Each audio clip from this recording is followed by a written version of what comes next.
Don't talk about playoffs. You kidding me? Not a game. We talking about practice. We thought they were, and we let them off the hook.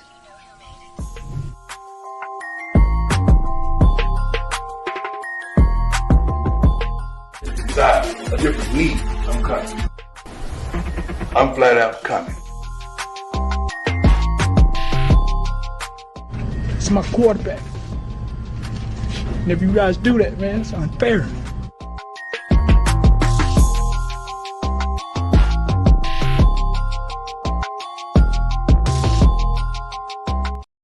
Hello, everyone, and welcome once again to the Sports Report Podcast. I'm your host, Mr. William D. Morgan. We got a lot to go over tonight. First of all my frustration with this damn men's team up here struggling to win these games. I swear, this is some bullshit. Anyway, let's go ahead and get on to the show. We're also going to be going over a very special feature of the show. We're going to be going over who we think is the greatest Major League Baseball pitcher of all time. I didn't quite do my homework because I've been mad with the men's team, but Seven and Endo has. So without further ado, let me bring my co-host Seven in. Seven, what's up, man? Man, I wish I'm not trying to talk too much shit to start off as we talk about this topic tonight, but if my competition is Ando, I'm not worried. That's all I'm gonna Oh my goodness. All right, let me go ahead and bring Ando on. Ando, what's up, man? Yo, what's up, boys? Seven, I take that as an absolute insult. I know, dude, I'm going to say it like this. I don't follow baseball as much as you do, but fair. When you brought this topic up, there were three names that came to mind, and for whatever reason, one of them just stuck out. So when we get to that topic, I'll explain why. I got two good reasons, and I got a third one that's kind of arbitrary, but I think you guys will laugh and enjoy why I chose that third reason. But hey, dude, it's Monday. We got the sports reports. Let's effing do it. I got to keep my language appropriate until sports after dark. So let's freaking do it, boys. Let's go. It's going to be a short show tonight, guys, because I got something to do after this. But let's go ahead and get this party started. First, we're going to go ahead and get started. I am so pissed off. We're going to get started with the hardwood. Let's go.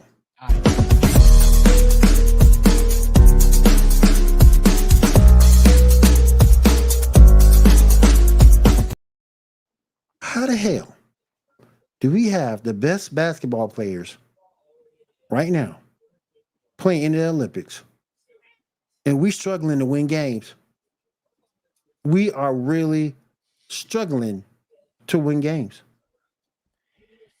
We got LeBron James over there. Y'all's king, dance king. I will be the first to say, is it that we're struggling? Or is this a feather in the cap of LeBron's hat that says, look, we're playing against team. I got to bail these guys out. Michael never had to bail these guys out. I got to bail it out, man. I am the best of the best. I'm the cream of the crop. No, I just had to say that because hopefully Dan's watching and he knows that I tease him for being a LeBron guy. But no, man, I mean, it definitely brings a lot to question. Like, is it a chemistry issue? Because we saw them struggling. Who was the team that they last played? Spain, and they struggled against them too. Yep. It was South Sudan. Yep, South Sudan. I know that they had a preliminary game that they played before the Olympics started, and they struggled with that too. I don't know if it's a chemistry issue. I don't know if they have all of these alpha players that are on the team, and everybody kind of wants to be the big dog. Based off of what I've seen, I think it is a chemistry issue.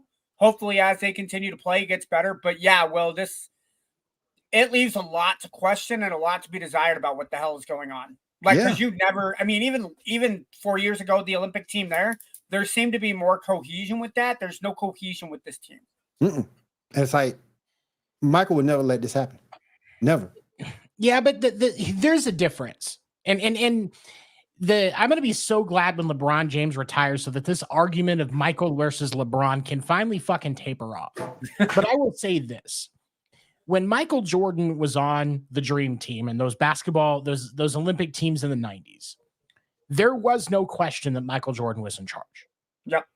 But I think one of the issues that we're going to see with Team USA this year, and I think Ando kind of brushed on it, you've got a team full of alphas because every single player on that roster is one of the top 3 players on their respective teams. I think the only argument you could say is Derek White is not. Okay, well, all right, that's fair. But yeah, but I totally agree with everything else you're saying. You look at that Olympic roster, there is not everybody that's on that team is a first or second option. So they're used to having the ball in their hands. Be on a team. Well, in the thing for me is this isn't fucking NBA 2K24. You can't just grab every player you want and build a team. No. Like Ando said, chemistry. I think that chemistry is going to be an issue. Like I said, you've got all of these alphas and nobody wants to step behind and let somebody lead the pack. Now, is it of course going to be reported that as you know, LeBron's fault or LeBron's the reason they got through with the game today, which I think is the one against Spain. LeBron had to put the team on his back in the fourth quarter to get it over. How was the alert that I got from ESPN and what the alerts that I got from ESPN about the South Sudan, you know, LeBron struggling as Team USA falls behind by 15 points to South Sudan. Are there not 5 fucking players on the court? Are there not like 15 fucking players on that roster? 12. If LeBron is so goddamn important that the team is that it rise and falls with him, then how is it that he doesn't win the finals every year? Because obviously basketball just revolves around him at that point. Wherever he's at, that's where the win goes or the blame goes. It's all LeBron. That's not how basketball works. No. This is a team full of elite top tier players and nobody wants to play second fiddle. This isn't, and LeBron doesn't want to play second fiddle to Steph fucking Curry. No. Do you blame him? But at the same time, you're not going to see it. And Steph doesn't want to have to play second fiddle to LeBron because when he's on his team, he's not. He's the lead dog. So until these guys figure out how to respect each other enough to just fall into line and let whoever's going to take control, and get through this, they're going to be out before the round of 16. Yeah. And I think this just kind of showcases again how different basketball is than it was even 10, 15, 20 years ago, where we got to score. I think the reason the 92 Dream Team was so special was because they built on defense first. They had a coach going into that. It was Daly, I think that was the coach of that 92 Olympics team, if I remember correctly, where he preached defense and offense will be built on top of that. You had a great facilitator in John Stockton at that Olympics. You had Magic Johnson, who's still playing. So you had the guys who could facilitate, knowing where the ball was going to go. This year's point guard, you have Chris Paul and Steph Curry. Chris Paul doesn't start, so Curry's going to start it off. And Curry, Seven said it exactly. Curry is the alpha. He puts the ball in his hands. He's going to score when he's ready to. And it really, I think this Olympics is going to showcase how the NBA has changed so much in just even a couple of years. I think the thing too, the fact, not only the chemistry, but I think the USA sort of kind of has a target on its back. Oh, yeah. They're gonna get the best effort from these teams as well. Absolutely. And they're gonna have to, and these guys are gonna have to come up and realize that fact. And there are teams out there they're struggling to win games now. When you go against these better teams, Lithuania, for example, Germany is another Germany's one. not gonna be a fucking joke. Yeah. And there's one other thing that I want to point out. This is supposed to be off season for these guys. These guys aren't even ramping up their training yet to start getting ready for training camp. These guys are normally on their couch or in Cancun on the beach. You know what the fuck? Pat Bev in Cancun.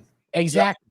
Yep. And instead of having that recovery time, you know, that they're getting ready. Look at the decision to send Kawhi Leonard home.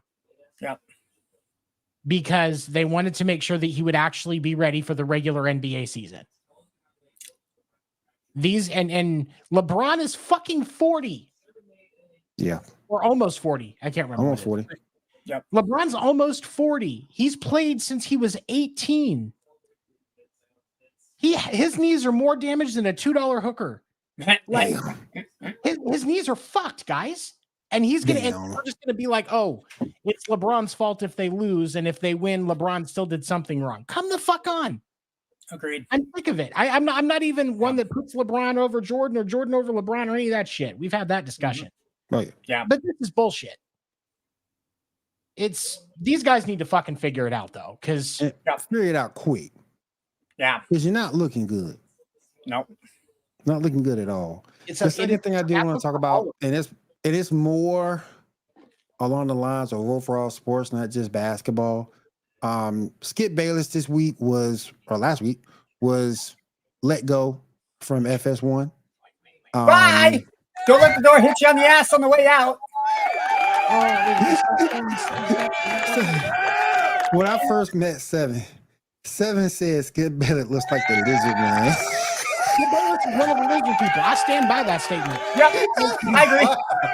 Dan and I talked about this last week because it was announced. It was announced last Monday, that week ago today, that Skip Bayless is going to be ending his time at FS1 here by the end of the summer. Mm-hmm. And there's already a lot of speculation. Is he going to go back to ESPN? Is he going to do something on his own? And ESPN already said they don't want him. That doesn't surprise me at all. They don't need him. And no. Because here's what happens. If they bring Skip Bayless to ESPN1, they have to put him on First Take with Stephen A. and Molly and those guys. Okay.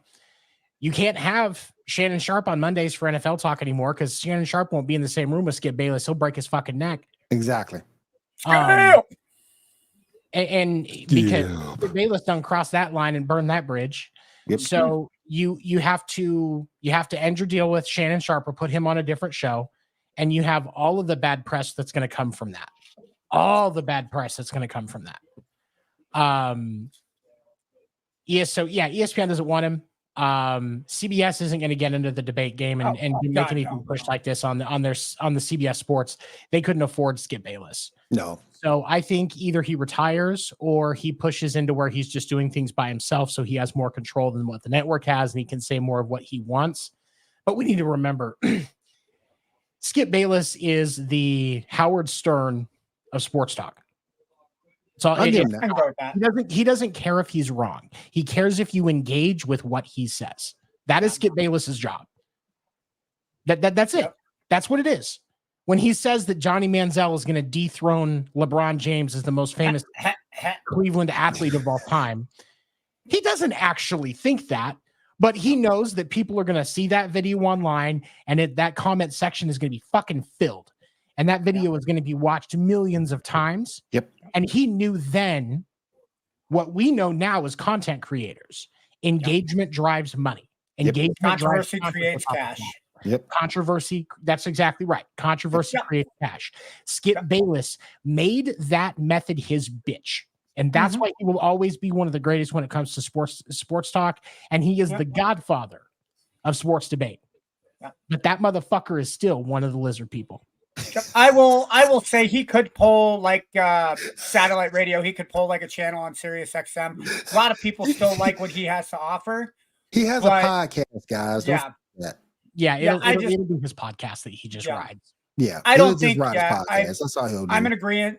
I don't think ESPN takes a shot. What's that? Maybe Sirius takes a shot. I would say I don't think they have the money. I don't think they do either. I don't think, and that's the thing. I think if so Sirius doesn't have the money, but what if it's something that Skip looks as an adventure? Like, hey, I did all of this. Thanks, Mouse. Hi, how are you? Thank you. Stepping on my keyboard and everything. And finally got pussy in his face.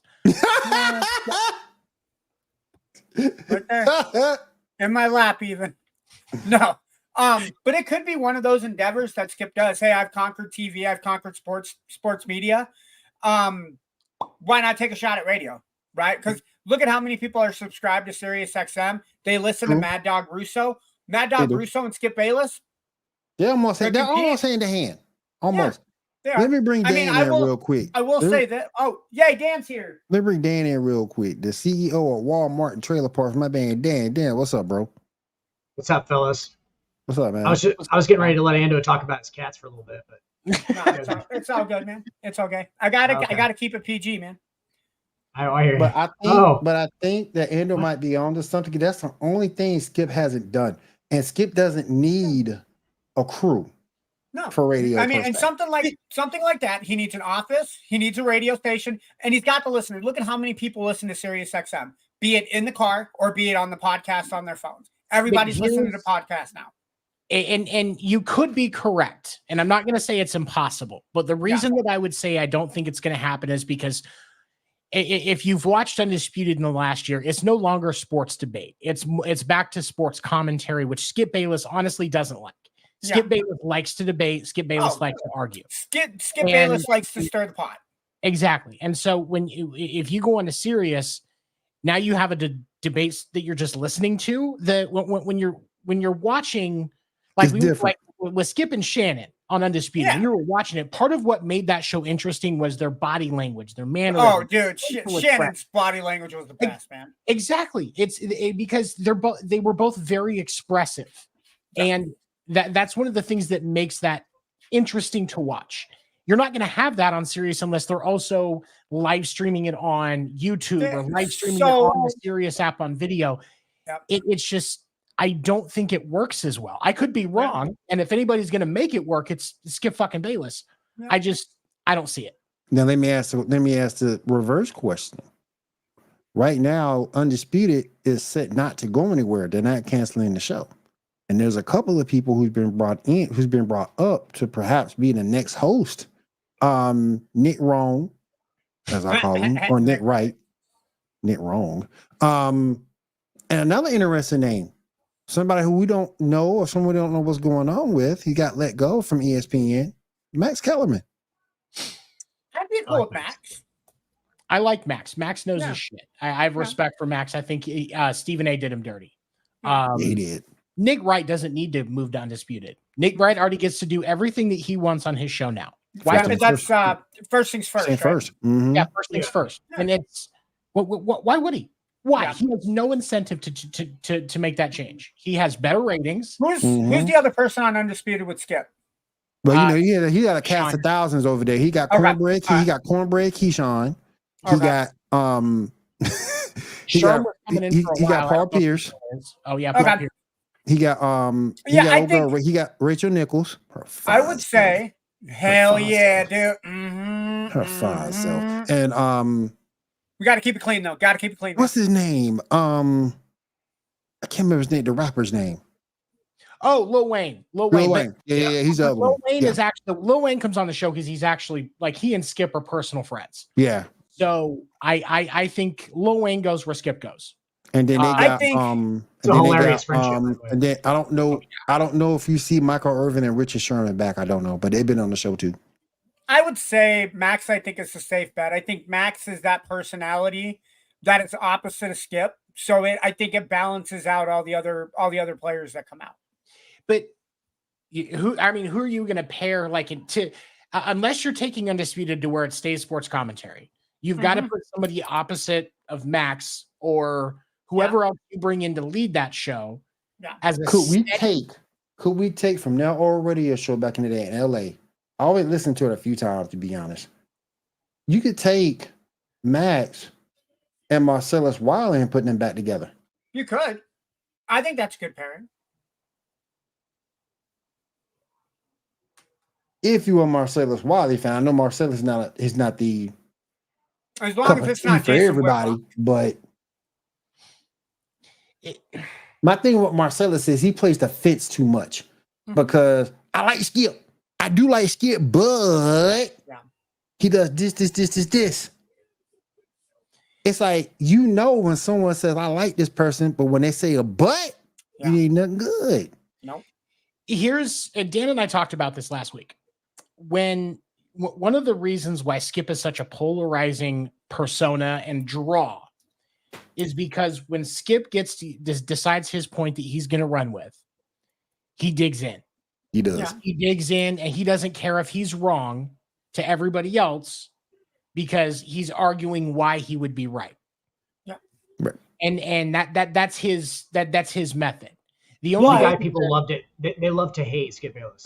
right. Yeah, and I think that's a feather in his cap, though. That's one of the reasons, if any, that I like to listen to or watch Skip Bayless is because, his point of view may be completely out there. Case in point, the whole Johnny Manziel is going to be bigger than LeBron James. First off, how much crack are you smoking? And second off, the way that he defends the point of view, it's almost, hey, dude, look, I get it. You're loyal. You made that decision. It's okay to come off. No, I'm going to stay on it. LeBron isn't anything. It's the same with Baker Mayfield. Yeah. Right. But and he loves hammering that one too. But you have to find somebody because, like, if you watch Stephen A's show, that's still not a sports debate show. It's still just commentary with a little bit more discussion. Right. It's not the true sports debate show. And my thing is, if you're going to bring in, whether it's Max Kellerman or you're going to try and make Nick Wright move from he actually has the closest thing to true sports debate right now. Mm-hmm. Closer than what Stephen A's doing. Yes. Closer than what they've got on Undisputed right now. Yes. Mm-hmm. So if you're going to try and do something in that sports debate format, whether it's Max Kellerman or whoever else, you have to have somebody on the other side that can argue that counterpoint, and they can have a rapport and a connection to be able to go back and forth and argue both sides and have it be entertaining, because that's what made the format. Because right now, ain't nobody else close to Skip Bayless but Nick Wright. Sorry, Steve. Can I say that I think there's a theme to this show, and that is chemistry? Like, the U.S. team right now doesn't have chemistry, but us four boys, we got chemistry. Thanks, we got chemistry, boys. Yeah, me and Dan especially, bro. Midwest represent. That's right. Hey, I would never do that personally, but that's Ando. That's what we'll let him do it. What's that? Go ahead. Gotta give me something, Dan. Gotta give me something. No, I was just saying, I'm in the Midwest too, asshole. Yeah. Oh, that's right. You did move here. Everybody but Will represent. I was gonna say about Skip though. Dan, I want to ask you real quick, Dan. What do you think about the men struggling over in the pre-Olympics? Who is it? Oh, the men's team in the pre-Olympics. What are you thinking about them struggling? I don't think. Yeah, it's not that big of a deal. They know it's. I mean, these are tune-up games. Like, they're not like they're gonna make the Olympics. It's not. These aren't important games. They're tune-up games. They're literally trying to figure out who plays with who. It's not. South Sudan, by the way, loaded. Just saying. I don't know if you saw that roster. There is a lot of talent on that team, and it is. The U.S. is going to be facing more talent than they have in years past. Plus, they're young. They're all young guys who have something to prove on South Sudan, right? They all have something to prove. They played 110% against. The U.S. gets everybody's best shot. So, like, that's what I was just saying. Take that the U.S. got a target on their back. Yeah. Like, it just matters if they win. And like, there's like 2 or 3 important games in the Olympics that they have to win. Like, and at that point they should be tuned up enough, and it should be like, hopefully they get to a level where they're obviously. I mean, dude, there's other countries now that they have caught up so much since since 92 and 96. Like, like, obviously. I don't know who Angola is, but Angola's in trouble. There's another thing that came out of the turnpike that I saw today. It looks like TNT is trying to hold on to the rights. They did match the rights offer to the NBA today. That Amazon was offering, and it's like, I said, yes. Warner Brothers Discovery matched. I don't want to lose NBA on on TNT. I don't want to lose that show. That show is too important. That show is too good. And I just think no one else would do basketball like those guys do. No, I will say, being a 90s and 2000s kid growing up watching the NBA, there is something about the NBA on NBC's theme song that just gives me goosebumps every time it comes on. But no, I think, again, coming back to that word chemistry, between Ernie Johnson, Shaq, Charles Barkley, and Kenny Smith. There's nobody better. There's nobody better.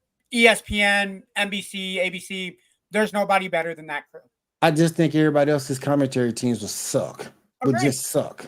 Agreed. They also have the NBA and TNT also has the advantage that they get complete leash to do whatever they want. Like they can say pretty much whatever they want.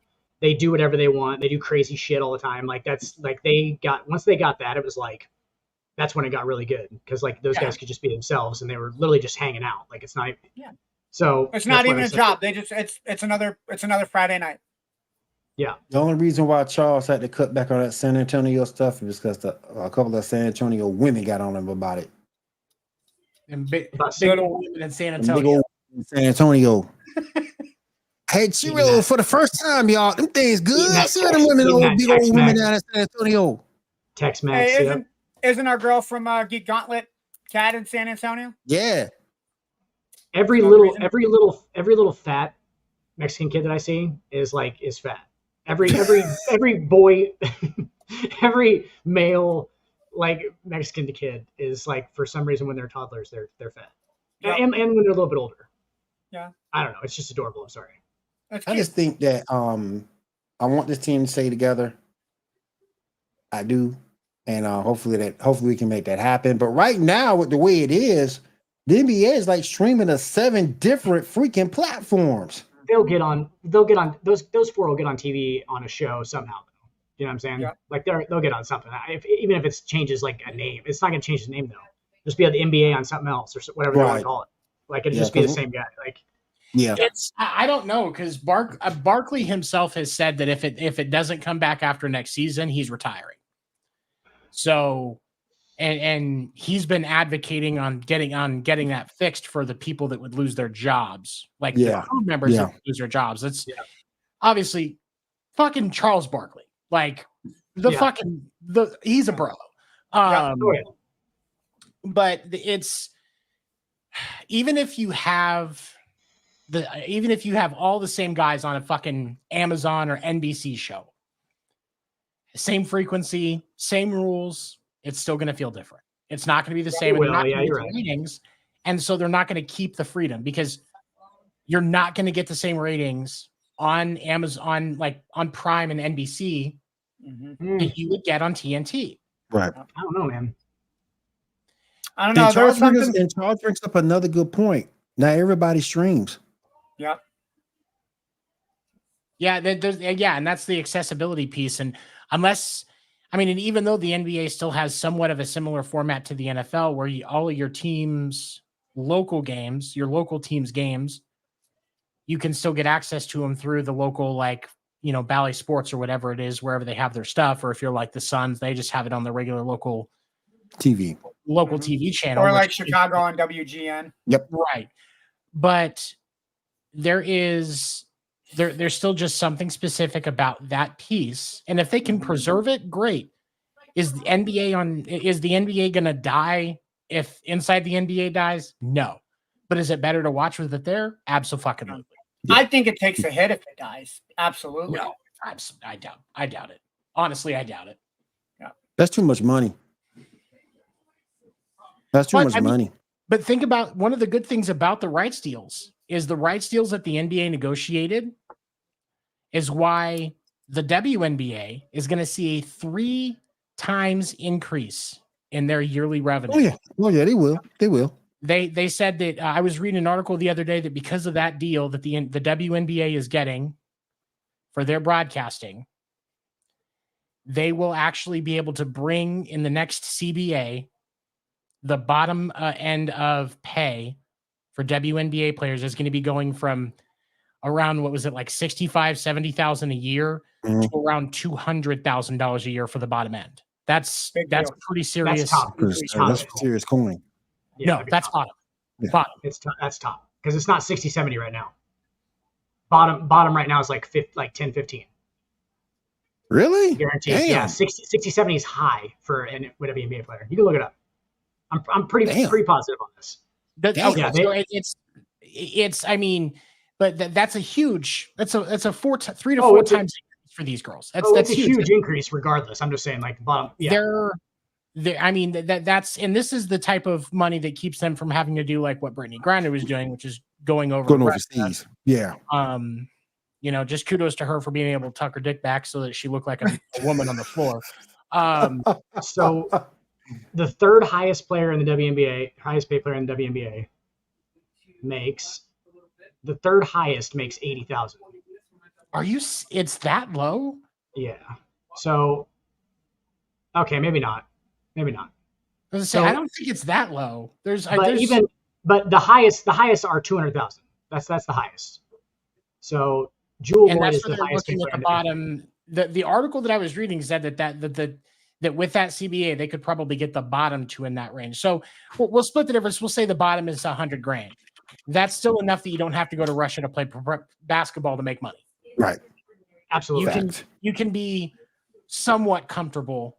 You get, especially if you get these girls like Caitlin Clark, Angel Reese, Ionescu, Taurasi, and those type of girls that have the women's athletic endorsements that probably pay more than the actual WNBA salary. And you do like what your other male counterparts do. You live off your endorsement money, set your game checks aside, and that's your retirement fund.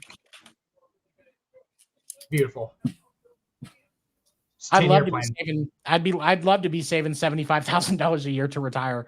You ain't lying. I'd fucking love that. Yeah, I'll even take $50,000 a year, dude. Let's go. Seriously, break me off. Let me get some of that. Yeah, let's go. $50,000 to be the mascot for the Indiana Fever. Fuck yeah, let's go. I've heard if you only do it once, you can get away with robbing a bank. I've heard it, and I'm just saying, if you only do it once. The best part of robbing a bank is either way, you don't have to go to work the next day. Facts. No. Like it's a win-win. Unless you got a vanilla dopey face like me, and then yeah, you're not robbing. Yeah. Let's get the fuck out of here. Yeah, the last thing I want to talk about. The last thing I want to talk about, I thought was funny. The last thing I talk about, I thought it was funny. Angel Reese went on her Instagram and told all the guys who were asking her to get flued out to where she is. She addressed that and said, no. Come on, for real? First of all, I ain't trying to front. She a pretty girl. But I ain't trying to have her fly me out to where she is. She's taller than you are, Will. The hell, I ain't. Well, she's what, 6'4"? I think 6'3", 6'4", something like that. Yeah. 6'5", but yeah.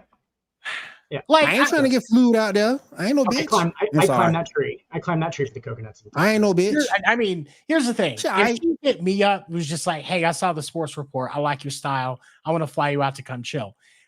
I'm answering that phone call. Yeah. Well, yeah. But I'm not hitting her up like, hey, girl, no. That's just get the fuck over yourself. Yeah. They're trying to fly her out to see them is what the thing is. That's why. The dudes are trying to get her to fly them out. Oh, geez. Yeah, that's interesting. No. Yeah. Well, you're not asking her to hey, pay for my plane ticket. Like, that's a good start to this fucking relationship. You know what I'm saying? Like, no, you're not. Already is a good start. Right. You ever notice how it's the dumb, ugly guys that are trying to get into a position to be a trophy husband? Yeah. Well, don't lump me in ignorance. That. Don't lump me in that. No. I said trying. You're hoping to luck into it. There's a difference. Most men dude, I don't care if it happens or not, man. I don't care if it happens or not, man. Me and Will, man, like if we woke up tomorrow, we were a trophy husband, we're not bitching about it at all. We're like, all right, cool. We're not seeking it out. You need me to hold your purse and your 16 Chanel bags? Fuck yeah, let's. I'm having a frozen margarita at 11 a.m. All right. What's going on today? Dan's gonna be sitting out there on the balcony of his pool house, like, yep, this is the life. Dan, get your ass back in here. Yeah, baby, I'm coming in. Tan. Yep. I don't understand. You remember who paid for this, Dan? Well, I sure do every night. I just think some of the stuff she does, I would just like to see her do that less on social media and get her game to where it needs to be. Hold on. Any publicity is good publicity. Will. Hold on. I agree with Dan because let's look at it like this, right? Caitlin Clark is getting all the publicity from the WNBA as far as this, she's the good child type of deal. Don't get me wrong. I think Angel Reese, I agree, needs to work on her game. But this is great news for the WNBA because this. I'm not brings saying it's cheers not, to but I'm people. just saying I would like to So- see her because a lot of times you do see Angel Agreed. miss Agreed. layups. Agreed. I just like to see her get her game to where she should be hitting. Will, She should be hitting mid-range jumpers like it's no tomorrow. Have you Will- watched a WNBA game? Angel Reese is still making more layups than most of her peers. Come on, let's talk about the fundamentals of the WNBA for a second. But here's the thing. Angel Reese is doing exactly what the WNBA needs her to do, and that's keeping the conversation going and keeping the eye on the women. She's doing a good job with that. Brilliant. Hold on. I said 3 words earlier. Angel Reese is doing what we said earlier. Controversy creates cash. I just like to see her. She is playing that villain part perfectly. I just like to see her be able to go out there and because yes, you got a lot of double doubles on you. I'll give you that. That's amazing to me. You got a lot of double doubles, but you also have a lot of misses around the basket that you shouldn't. And you should be hitting baseline jumpers. You should have a mid-range game by now. Maybe all that'll come. I do think her game is going to come. I honestly think when we look back on her career, we'll say in 5 years. Yeah, she's a rookie this year. She's a rookie. 5 years, she'll be a combination of Chris Paul and Papev. Honestly, I think that's where she's going to land. Right mid. She'll be a glue guy. She'll be like a glue guy. She's a big in the WNBA though, Tony. Yeah, she's a big. She'll be like a glue guy, though. Right, but I get that. I think he means career standpoint. But well, not necessarily career standpoint, but like where she's useful in the game. It's on defense, she needs to be down in the post, getting rebounds and blocking shots. People try to drive the hole. And on the offense, that mid-range game needs to be her bread and butter because she's taller than 90% of these girls that she's shooting over. So all she needs to do is hit pull-ups. Right there in the mid-range. And she can have fucking 25 points a game. That's what I'm saying. Just get the mid-range game down. You don't have to shoot threes. That's not you. Get the mid-range game down, be good around the basket. You good to go. 3 or 4 steps outside of the paint. Grab the ball, 1 step, dribble, shoot. That's it. Off the backboard. That's all she needs. And that's the thing. For women's game, nobody's here to be like, oh, they were making it off the backboard. She made the fucking shot. Let's focus on it. Call it what it is. Yeah. The NBA. Caitlin Clark can take all the threes. Give me somebody with the fundamentals. Can take all that. We'll give you all that. We'll give you all that. My game's around the basket and free throw line extended. That's my game. Caitlin Clark, the Larry looks like a bird. She looked like Elliot Stabier from Law and Order. Oh, she looked like. I can see her in front. Go put you haven't heard that yet, Seven? Put them back to back. I hadn't thought about that. Holy she looked like she could be his damn daughter. I ain't gonna sit here and lie. Go back and look at him. They're gonna go to a New York Liberty game this year, and you're gonna see Christopher Milani in the audience, and somebody's gonna go, Christopher Milani, Caitlin's stat. Well, yeah, no, that can't work because we've seen what Caitlin's stat looks like. Never mind. Yeah, Christopher Milani. I swear to you, if you put and I thought it, and if I can find it, I'll show it on this show. If you go back and look at them back to back, I swear, man, they look just a freaking like. I swear. You guys know he's Freak Show from Harold and Kumar, right? Yes. Hold on. Yep. He's in the second one. Second one, he's the KKK guy, and the third one, he's can't remember what he's in the third one. Anyway. Yeah. Wait. I said that to you. All right. I guess we're ready for the 3-way. Who wants the first? Yeah, he's like, who was the first reach around? He's like, go inside, wash up, fuck my wife. I still cannot. You guys see that pus coming out of his ear? He's not going to hear anything we say. Did I find it? You guys are saying. Oh my god! I found it. Heard everything you said. Okay. All right. Let's see this. Because now I can picture it in my head, but when I see it up here, let's see it. I found it. I'm saying it right now. I'm finna upload it right now. He's also the hotel guy, front desk hotel guy in Fear and Loathing in Las Vegas. Yep. Yeah, I remember that. That's such a great movie that people don't talk about enough. So fucking good. Dude, he's an underrated actor. You watching an underrated actor. No, Christopher Milani. Oh, he's a fantastic actor. Johnny Depp isn't underrated. Everybody knows how good he is. No, dude. Johnny Depp is known because of Amanda's fucking Herds, dumbass. He was in Oz. Right. He was in Oz too. Yep. There you go. Wow. Jesus Christ. I told you. Oh my fucking I told you. Oh my god. I fucking I told you. Oh my god. The Law and Order sound. Oh god. They That's look like just Christopher a Melania is freak trying out alike. I They think might be that's like, first cousins. We don't know. I was gonna say Christopher Melania looked like he is trying out for a role on that right hand side. Christopher Melania On the owes right-hand himself side? an explanation, I think, is what the truth is here. I think we just have to admit that my God, I don't know though, because like I'll put it back up.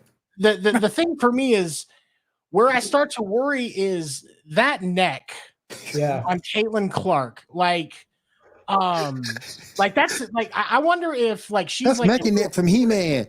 is that Davis Mills' little sister? Right. Christopher Melania is doing a skit on SNL, guys. We'll watch it next Saturday.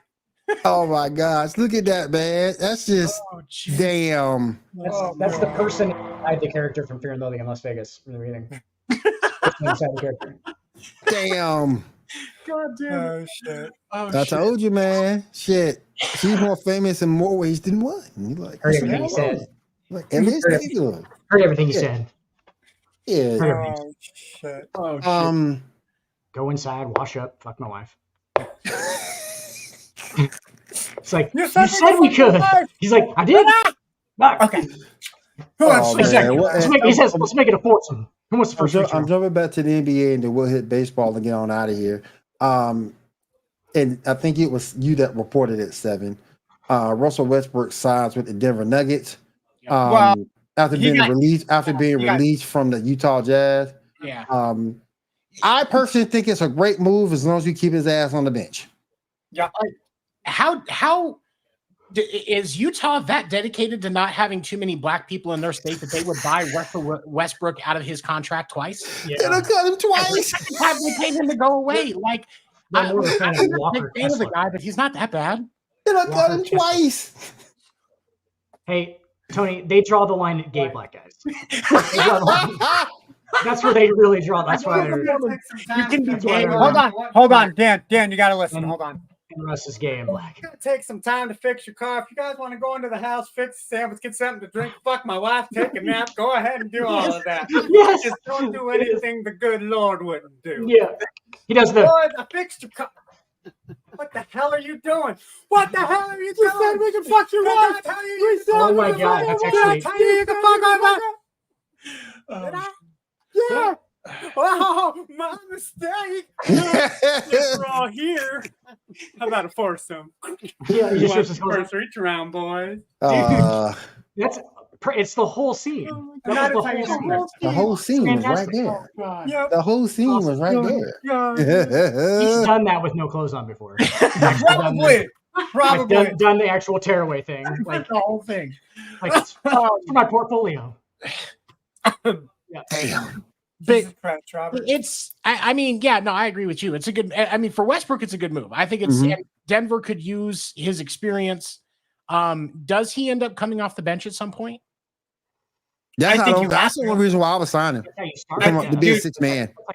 That's the only reason. Because I'm not taking the ball out of Jamal Murray's hands for him. I'm not. Okay, that's fair. So the starting 5 in Denver is fucking solid anyway. Yeah, there's no spot in that. It's just the bench depth that sucks. Yeah. Could you imagine Westbrook being a part of that Timberwolves series? They would have loved to have had him in that Timberwolves series. Denver's issue last year wasn't the front end; it was depth. So that does fill that need a little bit more. So yeah, I see what you're saying. They have a depth problem and they have a Jamal Murray consistency problem. Jamal Murray is all over the place as far as like he goes nuts. Like what?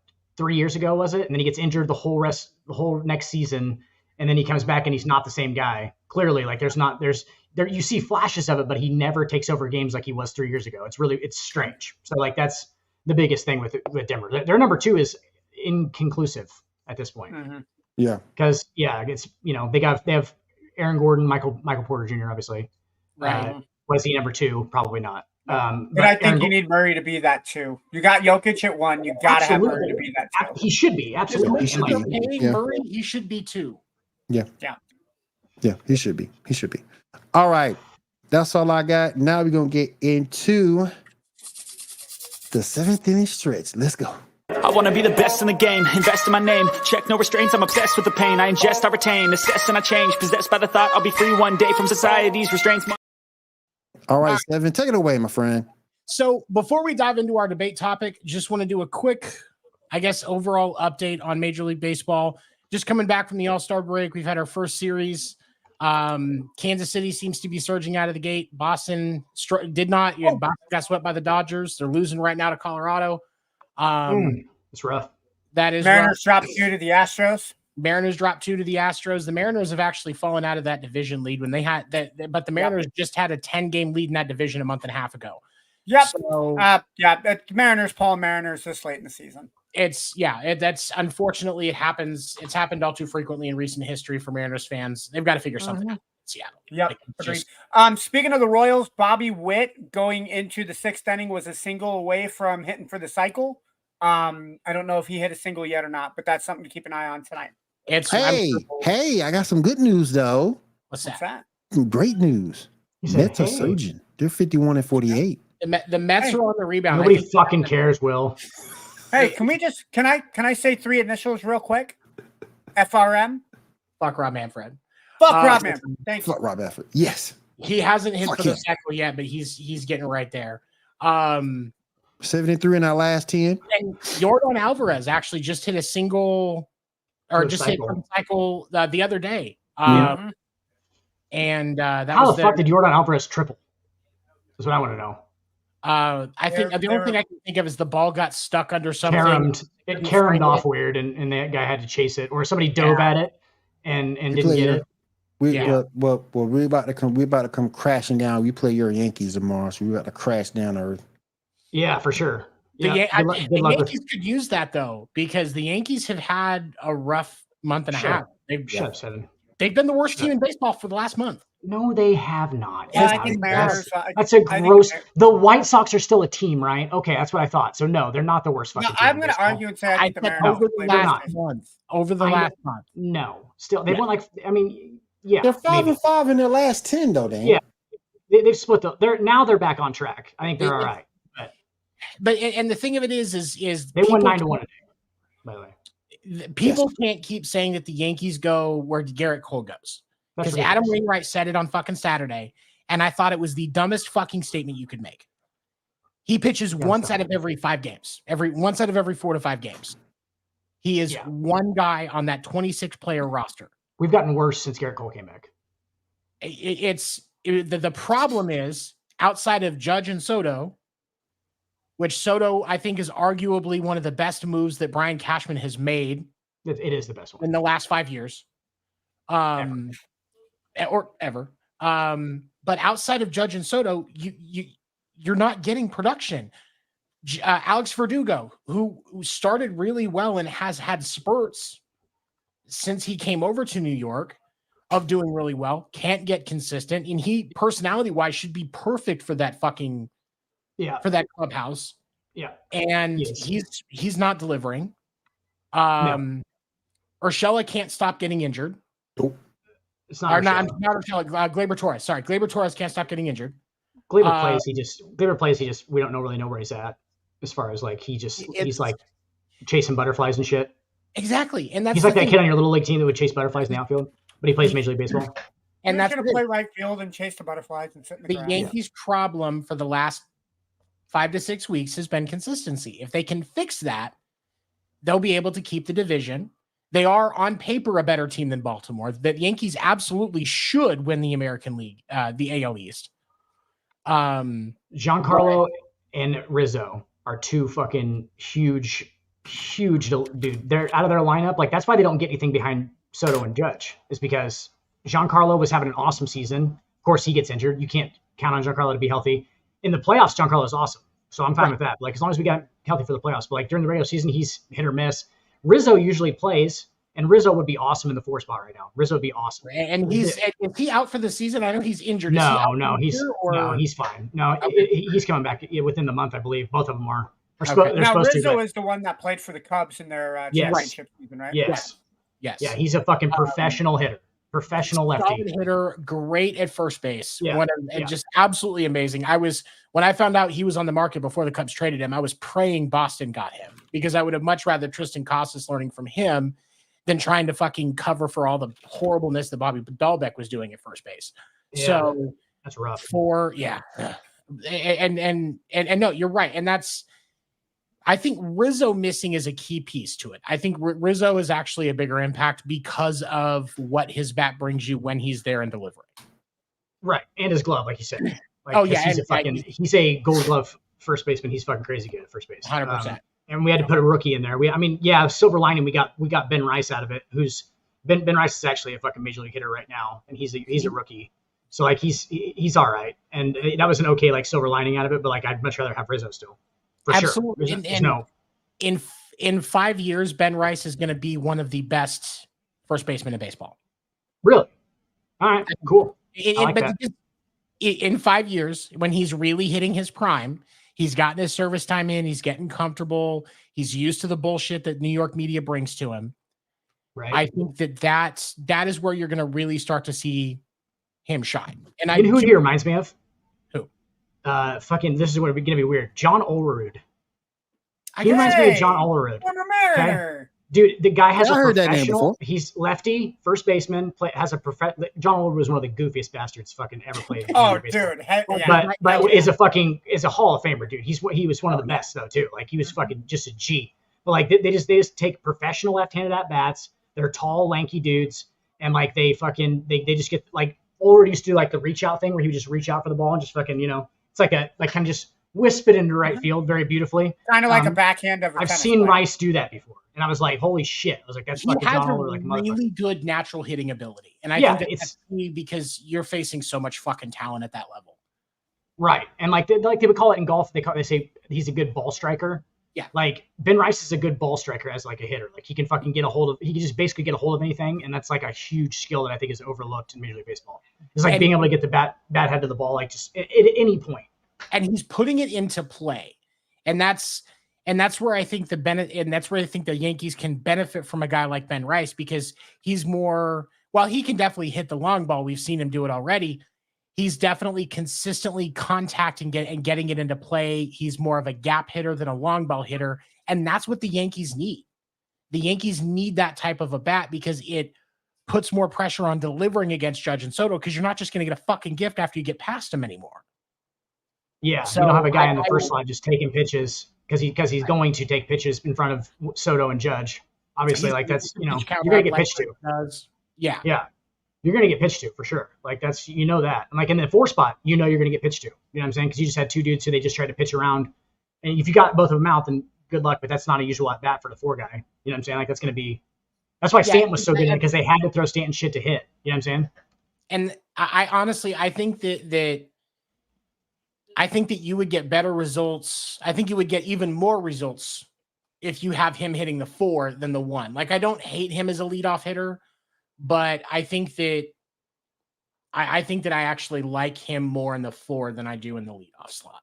Because for sure, you're going to, especially with a contact guy, if you've got 2 outs because they didn't want to, let's say you've got 2 outs or, you got 2 outs, you got one of them on because they decided to walk, one of them.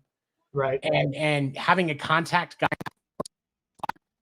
to me is a better job because like with Boston having Devers in the 4th hole, if all these other guys are doing is striking out, you're not seeing him until the 2nd inning. You need to make sure you have somebody there in that spot that can actually bring some guys in because if Devers is just going for the long ball, unless it's Garrett Cole pitching the 3rd time around, yeah.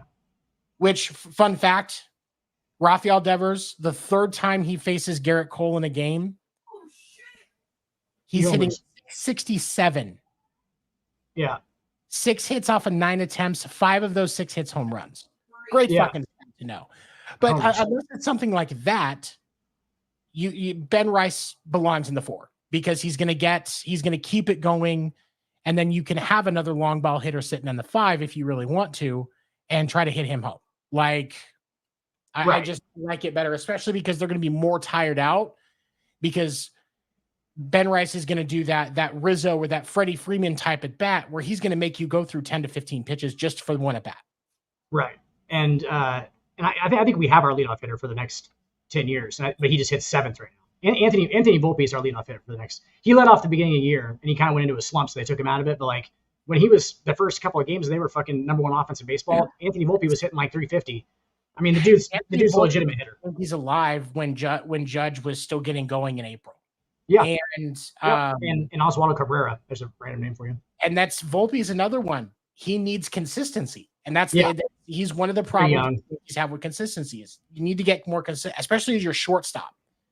Yeah, defensively, he's fucking the model of consistency, but at the plate, at the plate, because you need to get to Jeter and A-Rod in that sense. You've got to be consistent in the field and on the plate, because if you're not, it's your value drops dramatically, and you're going to get ripped apart in that New York media.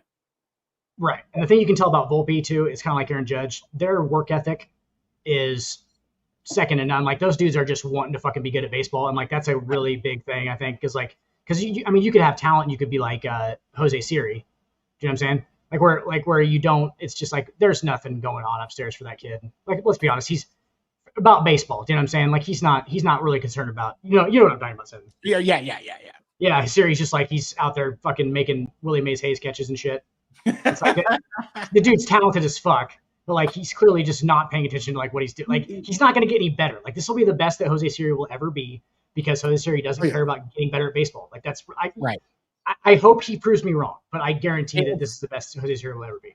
I'm a big I'm a big Siri fan this year because I've got him in fantasy baseball, and he's won me a few weeks because of his performance at the plate, and I have enough consistency around him to not have to worry about fielding percentage. He's crazy talented, but he is crazy talented. Yeah, but he just doesn't. He just you can tell the focus isn't really there, which I can't say it would be for me if I was a 24-year-old kid with playing for the race. You know what I'm saying? Like I'm not saying I'm going to be real there. So, yeah. All right. So now we're going to do this. I want to hear from you guys.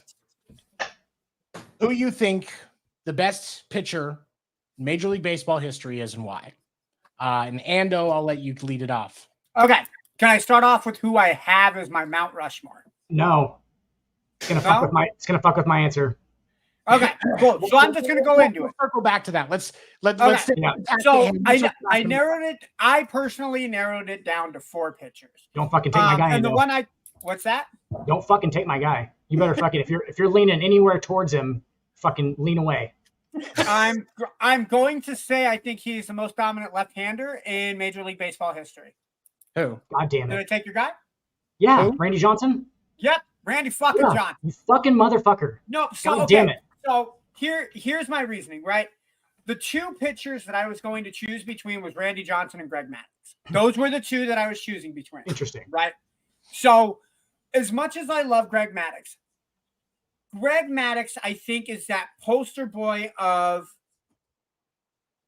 work ethic and consistency will get me the result I want. But he's he's your standard vanilla dude.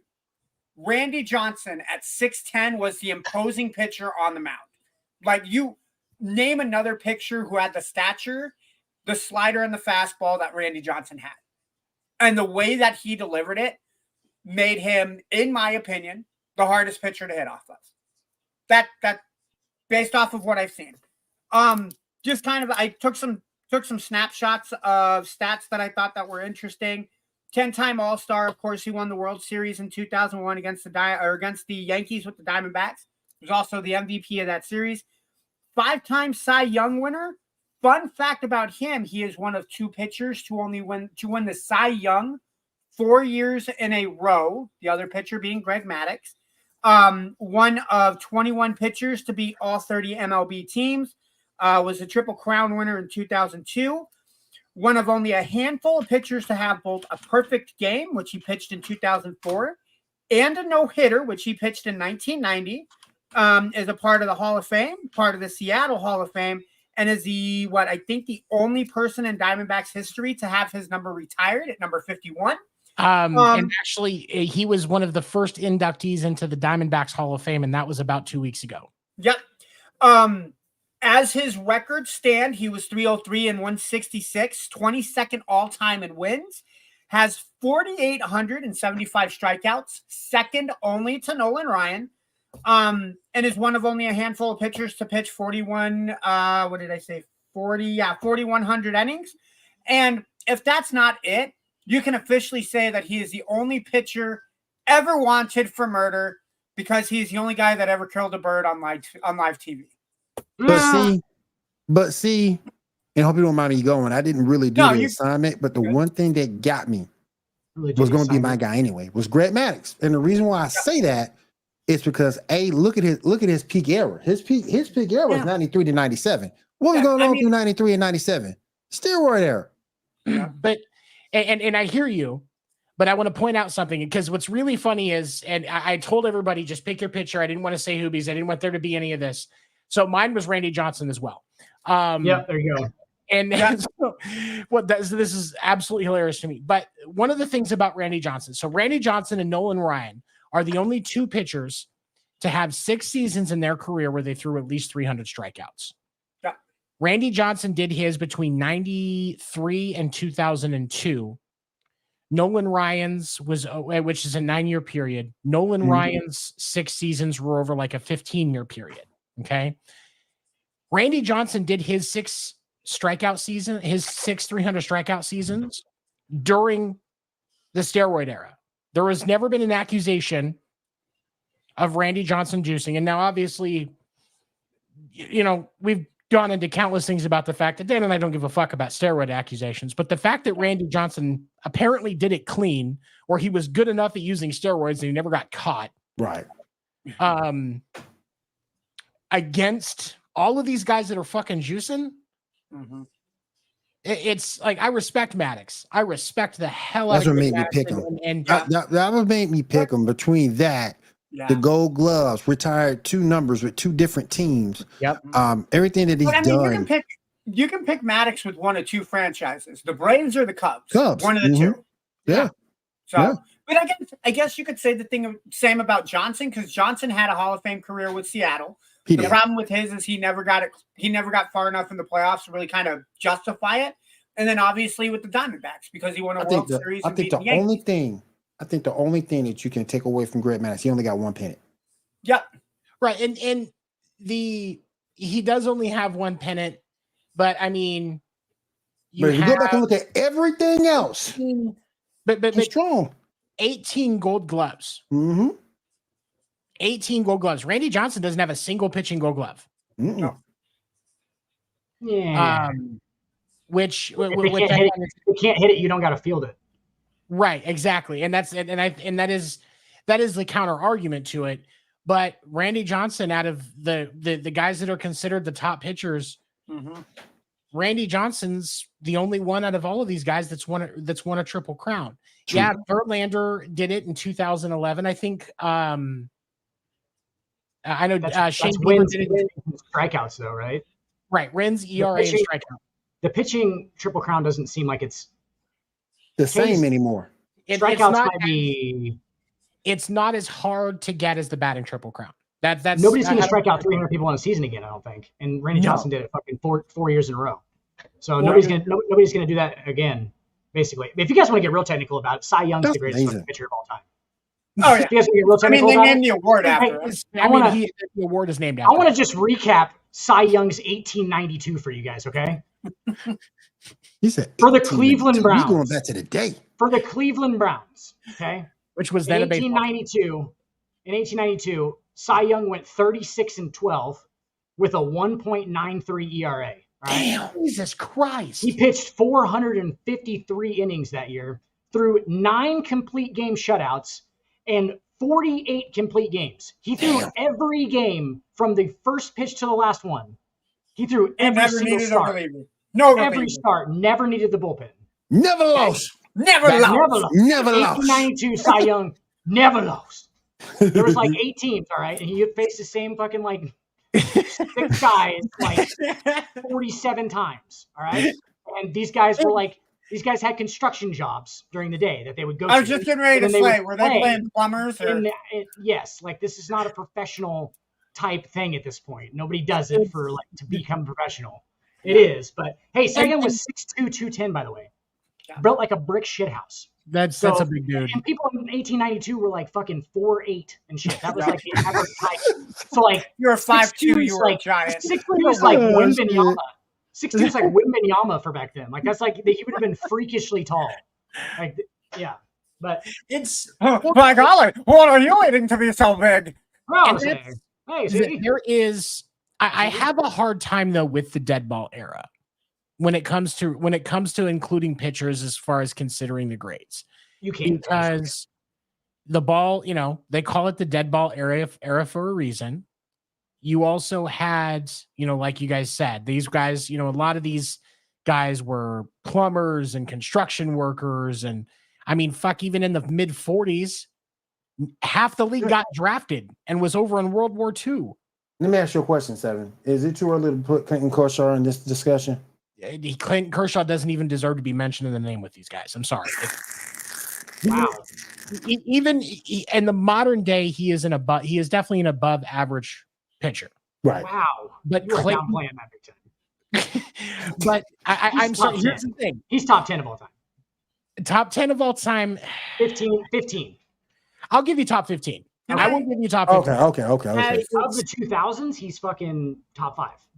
Can I ask? Of his era, he is a top 5 pitcher. Yeah. But when we're looking at all time, that dude blows games in the most spectacularly horrible way. That series last year against the Diamondbacks that was terrible. And catapulting the Diamondbacks into the World Series from the wild card round. That series was lost when Kershaw was on the mound in the first game. If we're gonna talk about the Yankees go as Garrett Cole goes, then the Dodgers lost that series last year in the first game when Clayton Kershaw gave up like 9 runs. That was terrible. In the first inning. That was terrible. There is, and this is the issue. Clayton Kershaw has a solid arm and has some amazing pitches, and I would not want to face him at the plate. Decent location. I claim that I could hit him. Decent location. Great, amazing locator. More power than Greg Maddux, but definitely in his prime, he did have Maddux-esque location. Yeah. But his inability to perform in high pressure situations and really the entire second half of his career is a problem for me. Yeah. Because I mean, if especially if we're going to argue that the 2020 World Series title that the Dodgers won doesn't hold as much weight because everybody calls it a Mickey Mouse championship. I mean, that's what it takes for him to get a World Series ring. He has one of the best fucking lineups in baseball history right now in the LA Dodgers. And there is not a single person that can tell me with complete honesty that the Dodgers are going to the World Series this year. Yeah, no. I know. I have that. Yeah. I know I can't. Can I ask as a Mariners fan, where do you guys rank Felix Hernandez? I'd say top 20. I'd say no, top 50. Top 50 all time. Top 50? Because I mean, a lot of the issue that the Mariners had with Felix Hernandez, because I'm almost positive longevity was the issue. Longevity. Yeah. Well, yeah, and then the Mariners never had bats. Like, I mean, there were games that he pitched. Yeah, like there were games that he had. He pitched. I think attest 7 or 8 complete games, but they were 1-0, 2-0 losses because he could not get anybody on the team to hit a ball. He's one of my 4 on my Mount Rushmore, and that's probably personal biasm because besides Randy Johnson, I think he's the best Mariners pitcher ever. So, I mean, so here's what's crazy about Felix Hernandez between 2009 and 2015, which is arguably his prime, which that's absolutely. A 6-year prime is something you definitely want out of a player. Okay. He did not make 2010 was the only year in that stretch where he did not make the All-Star game. Yep. But he also led the league in innings pitched that season. Yep. Had the lowest ERA for qualified starting pitchers that season, but his record was 13-12. Because if you go back and look at that 2010 Mariners lineup, they didn't have any offense run support. Yeah. That was the story of his career, like you were saying. I mean, that rotation of the Mariners. I mean, besides Hernandez, I can't remember anybody off the top of my head because Hernandez had that big of the spotlight. But there's a couple guys. Yeah, there's a couple guys I can think of though. They're like that though. So they're like that with the Felix Hernandez. There's dudes like who am I trying to think of? Will Metz. They called him fucking. God damn it, he was good for a couple of years. Steven Strasburg's another one of them. That had like this really he's another one. Yeah. This high ceiling thing where like they just didn't pan out because of whatever happened. I think Felix had a longer time than those guys. But who's the dude fucking New York? A couple of years, like 2018. They called him the fucking Dark Knight or whatever. DeGrom? Oh, Matt. There you go. You got it, Seven. Matt Harding. Matt H something. Hold on. I gotta look that up. Harvey. Matt Harvey. That's what they call him. The Dark Knight. Yeah, Matt Harvey. Okay. Yeah, Matt Harvey. That dude was like just high end fucking skill, like where they were dominant. Like Felix is one of those guys. We're in the Midwest. This is an easy another example. How many more World Series rings would Zach Greinke have if Kansas City gave him run support when he was in his prime in Kansas City? Prime fucking example. Because Greinke in his prime, you didn't want to face him because first of all, he looked like he was nuttier than squirrel poo, but he was one of those guys like Trevor Bauer that would tell you exactly where he was going to throw it. And then he still throws it there and you can't hit it. And he would throw it right fucking by you every time. Yeah, he was a stud. I know that there's going to be a lot of debate about Greinke being a Hall of Fame pitcher. He absolutely was a Hall of Fame pitcher. He deserves to get the call at some point. I'm not saying first ballot or anything, but he deserves to be in the Hall of Fame. He's in for sure. Hey, before we go, Will, real quick, before we go, most complete games in a season in MLB history. Most complete games by one pitcher, 75. Cy Young. Nope. 1879. Will White. 1879. 75 complete games. Because that's what you did at that point. They didn't have pitch counts. Well, no rotation either. I mean, I know that 200 pitches, and that was just what it was. You were the pitcher for that. What was his name? Will White. Jack Taylor threw 39 consecutive complete games in 1900. 39 consecutive. Who was that first guy you said? I'm sorry, Mr. White. Who is it? What was his first Will name? White. Will. All right. Well, here we go. We're gonna have your pitch again. This dude had a straight, like, fucking old school timing, man, you see, fucking mustache. Like, dude, fucking real fucking hardcore. There's been a pitcher that's thrown more than 10 complete games in a season. I'll even drop it down to 10 complete games in a season in the last 80 years. There's no way. Yeah. All right, you guys. Let's go ahead and finish up the show. Hold on. Before we finish up, Dan, I'm sorry I took your picture, man. Man, you see? Man. Like I said, and my Mount Rushmore. Man. Damn. Totally. That's Will White. That's a vaudevillain if we haven't seen it. No, my Mount Rushmore was Randy Johnson, Nolan Ryan, Felix Hernandez, and Greg Maddux. Not necessarily in that order, but those were the four that I kind of narrowed it down to. Roger Clemens was an honorary mention, and I think it's bullshit that he has not been and will not be entered into the Hall of Fame. He'll get in. No, he won't. You don't think he will? You don't think the Veterans Committee will put him in? Yeah. The Veterans Committee will get him in, but the Veterans Committee, the Veterans Committee will only pitcher with 300 wins to not make it into the Hall of Fame because of the steroid accusations. Yeah, now, again, same kind of concept with Barry Bonds. I think it's bullshit. You got to let him in, man. You can't, and that's what it comes down to with that. You cannot tell the story about that era of baseball without Roger Clemens, without Barry Bonds, without Sammy Sosa, without Mark McGwire. A-Rod. Without A-Rod. Much as I fucking hate that motherfucker, he deserves to be in too. Hey, as a Mariners fan, I can attest. We hate him. Just go back and watch an early 2000s Giants game and watch Barry Bonds at bats and tell me that dude's not a Hall of Famer. Exactly. With a straight face, tell me that's not the most dominant. Probably left-handed hitter. Which part are we talking about? Where they walk him, or they're like, "Fuck it, we have to throw to Bonds. We have to throw to him." And his strike zone's this big because he's literally like doing a Quasimodo over the home plate, and like it's this big, and like you have to throw it in this little area. And if you get it in that area, he's gonna fucking hit it 115 miles an hour, the opposite direction. Like just that is like being a souvenir outside of Pacific Bank Park. It's slow pitch softball at that point. It's slow pitch softball. They're really good slow pitch softball dudes. They can just fucking homer every time. Homer. If you give it to Homer. Yeah. All right, you guys. Anybody got any final words before we get out of here? Last one from Robin. Like Rob Manfred.